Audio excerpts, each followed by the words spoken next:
بسم اللہ الرحمن الرحیم۔ آج دوسری راتیں لیلۃ القدر، عام سی رات توڑی ہے، خزانے لوٹنے کا ٹائم آ گیا۔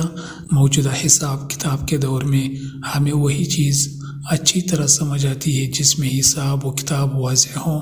بچپن سے ہم سب قرآن میں پڑھتے اور بڑوں سے سنتے آئے ہیں کہ لیلۃ القدر 1000 مہینوں سے بہتر ہے، لیکن اس کے ایک ایک لمحے کو اس طرح استعمال نہیں کرتے جو اس کا حق بنتا ہے۔ آئے ذرا اس رات کی قیمت کو اس تصویر سے سمجھتے ہیں۔ مجھے یقین ہے کہ اس کو سمجھ لینے کے بعد آپ اس سال اس رات کے ایک ایک لمحے کی قیمت سمجھ جائیں گے۔ یہ صرف ایک رات نہیں بلکہ ایک ایسا خزانہ ہے جس کو مل گیا وہ کامیاب ہو گیا۔ اس کا حساب جو یہاں درج ہے اس سے بھی کچھ زیادہ ہی بنتا ہے۔ ایک رات 83 سال، 1 گھنٹہ 9.8 سال، 1 منٹ 58 دن، 1 سیکنڈ 23 گھنٹے۔ اللہ اکبر کبیرہ۔ اب یہ سارا حساب اپنے ذہن میں رکھیے اور اس مزدور کی طرح اس رات مزدوری میں جان لگا دیجیے کہ جو بالکل مفلس ہو اور ایک رات کے لیے اس کو کسی ایک بادشاہ کے پاس مزدوری کا موقع مل گیا تو اس کو ایک ایک سیکنڈ کے لاکھوں دینے والا ہے، تو کیا وہ مفلس مزدور اس رات کی ایک گھڑی بھی ضائع کرے گا؟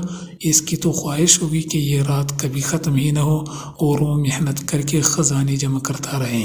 تو کیا ہم اس رات شدید محنت نہیں کریں گے؟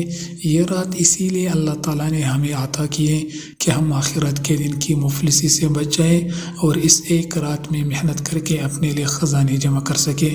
اللہ تعالیٰ کی بندے سے محبت کا اندازہ کیجیے، اس کو غفلت میں ضائع نہ کریں، اس تصویر کو بار بار دیکھیں تاکہ ذہن نشین ہو جائے، اور پھر آنے والی مبارک راتوں میں